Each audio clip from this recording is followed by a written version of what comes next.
RB channel subscribers அனைவருக்கும் வணக்கம். நம்ம சேனலில் தெரிந்த ஊர்கள், தெரியாத பல செய்திகள், தெரிந்த செய்திகள், தெரியாத பல ஊர்கள், உண்மை சம்பவங்கள், அனுபவங்கள் இதை வச்சு வீடியோக்கள் போட்டு வந்துட்டுருக்கோம். நண்பர்கள் நிறைய பேர் வீடியோக்கள் பார்க்குறீங்க, சப்ஸ்கிரைப் பண்ணாமல் பார்த்துட்டு இருக்கீங்க. தயவுசெய்து சப்ஸ்கிரைப் பண்ணிட்டு பக்கத்தில் ஒரு பெல் பட்டனை கிளிக் பண்ணி ஆல் நோட்டிஃபிகேஷன் இருக்குங்க. அப்போ தான் நான் போடக்கூடிய புதிய நோட்டிஃபிகேஷன் சரி வாங்க வீடியோக்களை போகலாம்.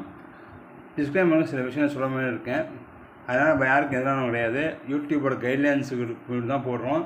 என்ன விஷயம் தான் ஜஸ்ட் சொல்ல வந்த விஷயத்தை முன்னே எடுத்து போடுறோம். அதனால் நம்ம யார்கிட்ட எதிரானவங்க கிடையாதுங்க சொல்லிட்டு போடுறேன்.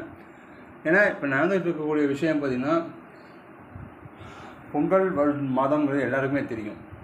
ஒவ்வொரு வருடமும் தமிழ்நாட்டில் பொங்கல் பண்டிகை மிக பிரமாண்டமான முறையில் கொண்டாடப்படும். அது அரசாங்க சார்பாக சில விஷயங்களும் முன்னிருப்பாங்க.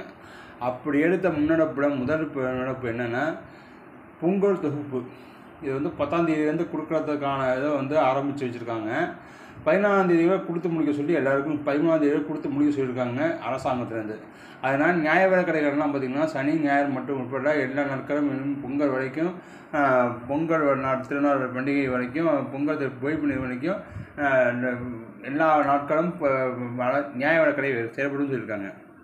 அது மட்டும் இல்லாமல் நியாய விலை கடையில் பொதுமக்களுக்கு பயனாளர்களுக்கு திட்டம் பண்ணுறதுக்கு வீடு வீடாக போய் டோக்கன்ஸ் இதை விநியோகம்னு சொல்லியிருக்காங்க. ஆனால் எனக்கு தெரிஞ்ச வரைக்கும் யாரும் அந்த இதில் போய் வாங்கினதுக்கான சரித்திரம் கிடையாது அப்படிங்கிறத சொல்லிட்டு பதிவு பண்ணிவிட்டு போகிறேன்.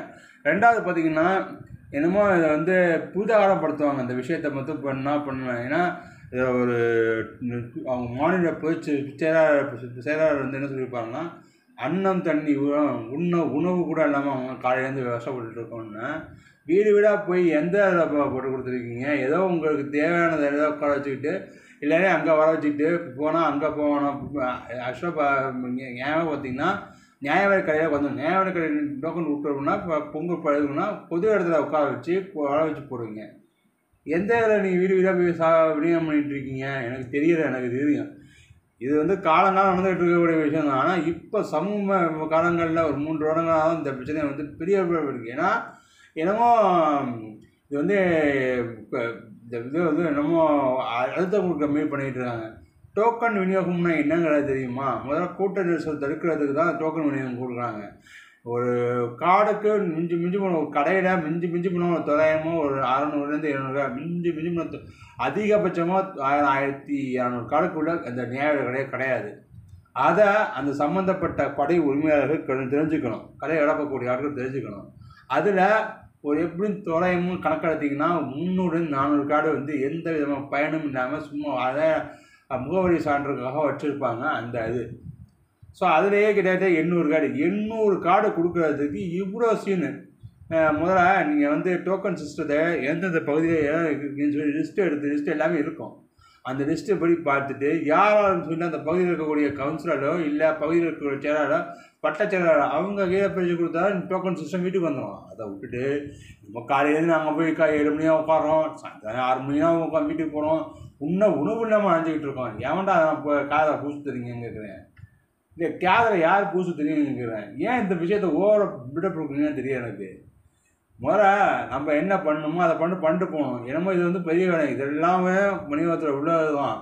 ஒவ்வொரு வருஷமும் ஜனவரி மாதத்தில் 2001 அந்த விஷயம் ஆரம்பித்தாங்க. அதுலேருந்து கிட்டத்தட்ட 25 வருடங்களுக்கு மேலே இந்த 24 வருடமாக அந்த விஷயம் போயிட்டுருக்கு.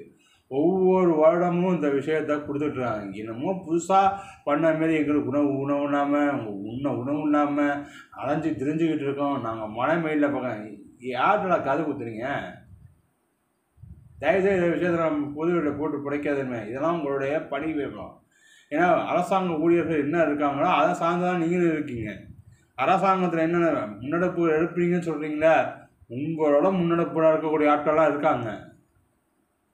ஏமோ 7 மணிக்கு போயிட்டு 10 மணி 7 மணிலேருந்து 10 மணி ஒரு இடத்துல உட்காந்துட்டு 10 மணிக்கு மேலே வீட்டுக்கு போயிட்டு சாப்பிட்டு பொறுமையாக 12 மணிக்கு வந்து கடையில் உட்காரது, இல்லை 12 மணிக்கு மேலே உட்காந்து கடையில் உட்காந்து அதே 2 மணிலேருந்து 6 மணி 5 மணி உட்காந்து போகணும்னா 5 மணி உட்காரது உங்களுக்கு 2 மணிலேருந்து 5 மணி 3 மணி நேரம் கடையில் உட்காரதுக்கு உங்களுக்கு இதாக அளவுக்கு பெருசாக இருக்குது. அப்போ இந்த இடைப்பட்ட 3 மணி நேரத்தில் ரெஸ்ட் எடுத்துக்கிட்டு இருக்குது. உங்கள் சொந்த வேலை பார்த்துட்டு வந்துருக்கேன். அதெல்லாம் எதாவது சேர்க்குறது 7 மணிலையும் இருக்கணும். 3 மணிலேருந்து 7 மணி இருக்கணும்னா அரசாங்கத்தை எந்த நியாய விலை கதையில் காலைல 9 மணிலேருந்து மத்தியானம் 1 மணி வரைக்கும், மத்தியானம் 3 மணிலேருந்து 7 மணி வரைக்கும் இருக்கீங்க. 9 மணினா நீங்கள் வரதே கிடையாது, 10 மணி 10:10 ஆகிடும். நீங்கள் அதுக்கு ஒத்துக்கலாம். ஏன்னா காலையில் போய் ஆஃபீஸில் போய் கையெழுத்து போட்டு வரீங்க.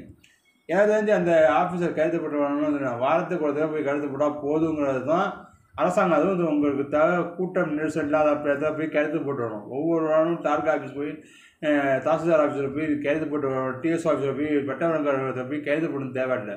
ஒரு வாரத்துக்கு தேவையானதை வந்து எடுத்து கொடுப்பீங்க. அதுவும் வந்து இப்போ இரண்டில் அதிகமாக இருக்குன்னா உங்கள் மாத கடைசி 29, 30, 31 வந்து நீங்கள் வந்து இதை கூட சேர்த்து போடலாம். பண்டிகை இருக்காங்கன்னா நீங்கள் வந்து சேர்த்து போடலாம்னு சொல்லி தான் அரசாங்கம் தெளிவு கொடுத்துருக்கு. எவன் ஒழுங்காக பண்ணுறான்? 10 மணிக்கு வந்து உட்காந்து பண்ணுறீங்க? எவனும் கிடையாது. சும்மா பேராட்டம் உட்காந்து போயிட்டு இருக்கீங்க. இனியும் இந்த விஷயத்த இதோட நிப்பாட்டிங்க போடுறத.